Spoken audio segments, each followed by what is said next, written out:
Sir, magandang hapon, sir. Sir, marami nagsasabi sa ginagawang signature campaign ni Tatay Digong na wala daw tong kwenta, wala daw kabuluhan ito. Ano masasabi niyo, sir? Ang masasabi ko dyan, sila ang walang kwenta.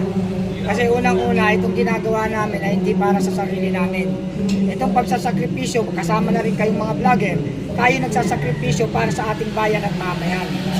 Minahal natin ang Pangulong Duterte at ginagawa natin ito dahil ang Pangulong Duterte ang nagbigay sa atin ng kaunlaran at kapayapaan during his term. Kaya kung ito man ay ating ginagawa, ito ay ginagawa natin para sa ating bayan at mamayan, para magkaroon ng isang tunay na kaunlaran ang ating bansa.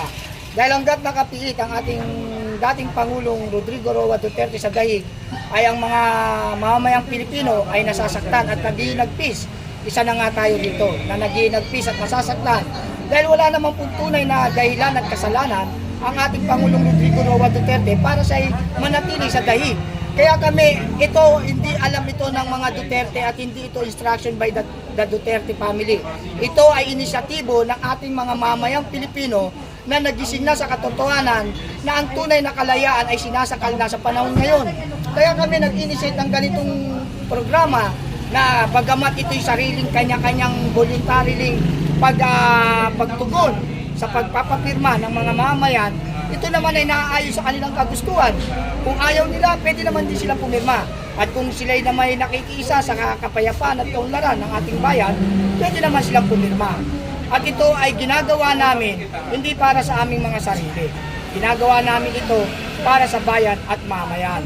Dahil ang dating Pangulong Rodrigo Roa Duterte ay talagang nagmalasakit at nagmahal sa bansang Pilipinas. Kaya kami ay naggawa ng ganitong inisyatibo para mapalaya na ang ating mahal na dating Pangulong Rodrigo Roa Duterte at maipabalik na dito sa Pilipinas.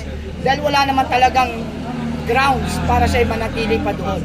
Dumaan ang kanyang birthday, Pasko, bagong taon na nag-iisa.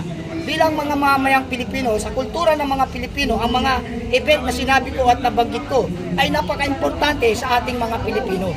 Pero nangyari sa kanya yon, nagdurusa siya dahil lang sa politika ng mga bangag. Ito ay isang pamumulitika sa totoo lang. Kaya ito hindi usapin ng politika, usapin na ito na pagiging makatao, humanity. Isang matandang dating Pangulo na wala namang ginawang masama, naghihirap at nagdurusang mag-isa doon sa bansang dahig o sa Netherlands. Nasaan naman ang mga puso nila? Kaya yung mga nagsasabi na ito'y wala namang kwenta, kayo ang tunay na walang kwenta.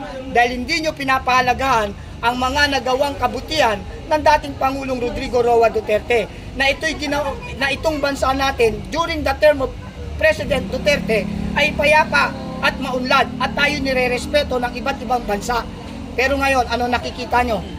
Mananatili na lang ba kayo natutulog sa pansitan? Mananatili na lang ba kayong tahimik sa nakikita nyong pamumulitika, sa nakikita nyong pangahara sa pamilya Duterte? Hindi na po tama yan. Para sa kapayapaan at kaunlaran, gagawin namin ito ng may malayang karapatan. Ayun. Sir, about din sa nangyaring unity ride kahapon sa anti-corruption, anong masasabi niyo, sir? Maganda yung ginawa namin doon at nagpapasalamat din kami. Ito po, isang panawagan at isang pasasalamat sa mga kapulisan na naka-assign doon sa batasan na hindi kami pinakialamanan. Mapayapa at maganda ang naganap na motorcade caravan para labanan ang korupsyon.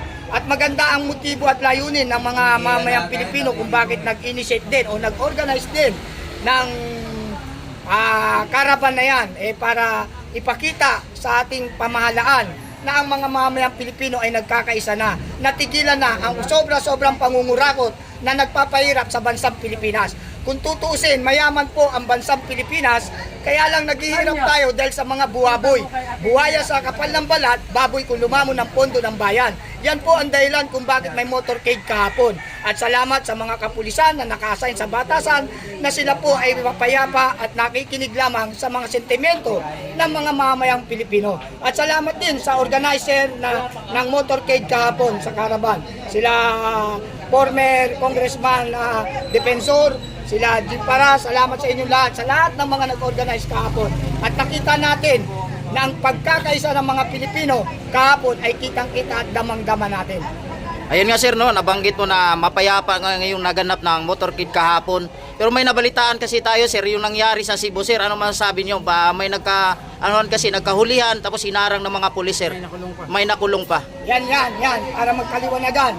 Yan po ay maling-mali ang ginawa ng kapulisan natin doon sa Cebu. Unang-una, bakit hindi pararaanin ang isang motorcade? Tama. Malaya po ang mamayang Pilipino na gumamit ng ating daanan o kalsada o kalye. Dahil lang po, tayo po ay nagbabayad ng road tax. Kung mapapansin nyo po, sa rehistro ng ating sasakyan, meron po tayong binabayaran ng road tax. Ibig sabihin, mga taxpayer po ang dumadaan dyan. Ano ang grounds bakit sila pinigilan? Yan po ay maliwanag na politika na naman. Wala po naman silang ginagawang karahasan. Wala silang binabayulik sa batas. Dumadaan lamang po sila para magkita-kita, assembly, people assembly, pero hindi po sila nagrarally. Yun po ay isang pagpapakita lamang ng pagkakaisa ng mga mamayang Pilipino. Pero bakit nila pinigilan? At ito po, para sa mga kapulisan, kayo po ay mga pulis, alam nyo po ang batas, alam nyo rin po na meron tayong tinatawag na dalawang order, lawful order at unlawful order. Kayo po ay nalagay doon sa unlawful order. May nagbigay sa inyo ng unlawful order na sinunod nyo naman. Sana bago kayo sumunod, pinansin nyo muna kung anong dahilan.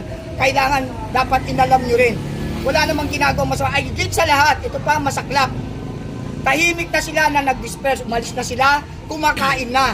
Bakit kailangan pang puntahan ninyo at arestuhin? O bakit kailangan nyo pang kunin o umuli ng isang tao? Para ano? Para ano ipakita nyo, takutin ang mga mamayang Pilipino? Never, mas lalong magagalit ang mamayang Pilipino sa ginagawa nyo na yan.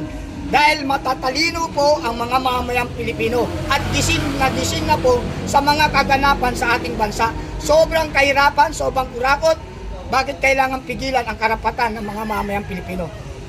Ang alam kong bawal kung gumagawa ka ng karahasan, vandalism, nagpapasabog ka, gumagawa ka ng kaguluhan.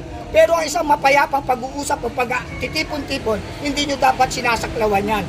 Sana bago kayo sumunod sa ginagawa nyo dahil kayo ang batas, alam nyo ang dalawang order.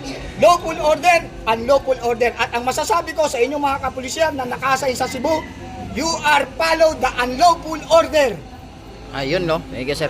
Sir, di ba tapos na yung one bar nung sa impeachment ni Sara Duterte ngayong itong buwan na to.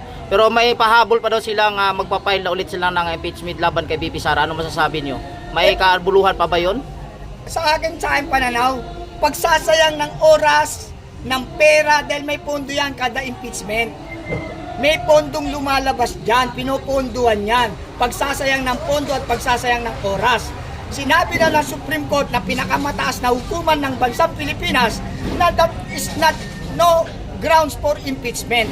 At ito ay wala nang visa para i-impeach pa. Bakit nasabi ng Supreme Court? Ano ang naging basihan ng Supreme Court? Ang naging basihan ng Supreme Court, ang declaration mismo ng Commission on Audit na clear ang confidential fund.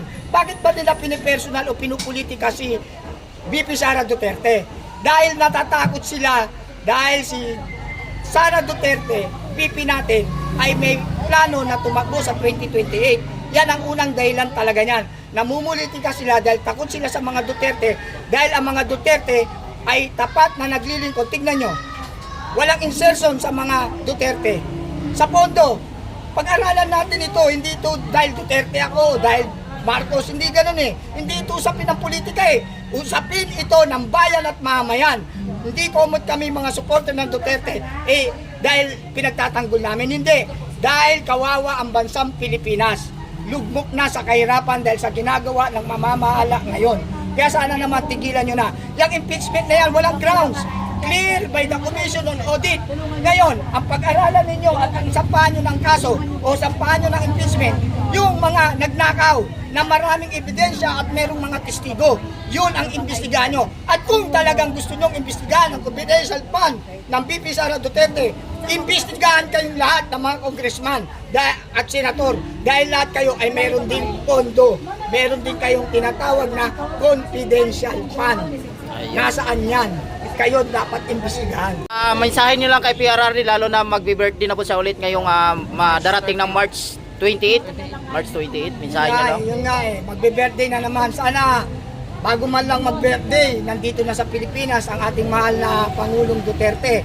Dahil napakahirap po sa isang katulad niya na may edad na nagdiriwang ng kanyang kaarawan. Lalo, itiwan na siya ngayon, sir. O, 81 na, matanda na talagang, kumbaga, konting panahon na lang ang nalalabi sa kanya. Sana naman, mapagbigyan na siya ay mapauwi na. Hindi dahil sa tinulungan ng BBM. Hindi po yun.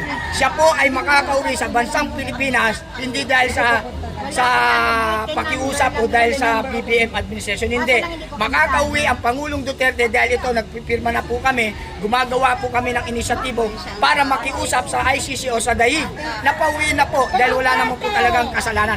At higit sa lahat, wala pong nakasampang kriminal anumang kaso dito sa Pilipinas ang Pangulong Duterte. At kung meron man, pauwiin dito natin kasuhan. Tama. Yun po ang proseso, yun po ang tama. Politika, kidnapping po ang nangyari sa Pangulong Duterte. Kaya panawagan ko sa ating mahal na dating Pangulong Rodrigo Roa Duterte, sana po palakasin niyo pa ang loob niyo. Mahal na mahal po kayo ng mga mamamayang Pilipino, ng mga vlogger, ng mga supporter niyo po. Mahal na mahal po kayo. Nandito po kami nagkakaisa, mahal na Pangulong Duterte. Matagan nyo lang po, lagi lang po tayo manalangin na ang kalusugan nyo ay maging mabuti pa at sana makauwi po kayo at makapag-enjoy pa ng inyong remaining life dito sa Pilipinas. Mahal na mahal po kayo ng bansang Pilipinas. Ayan.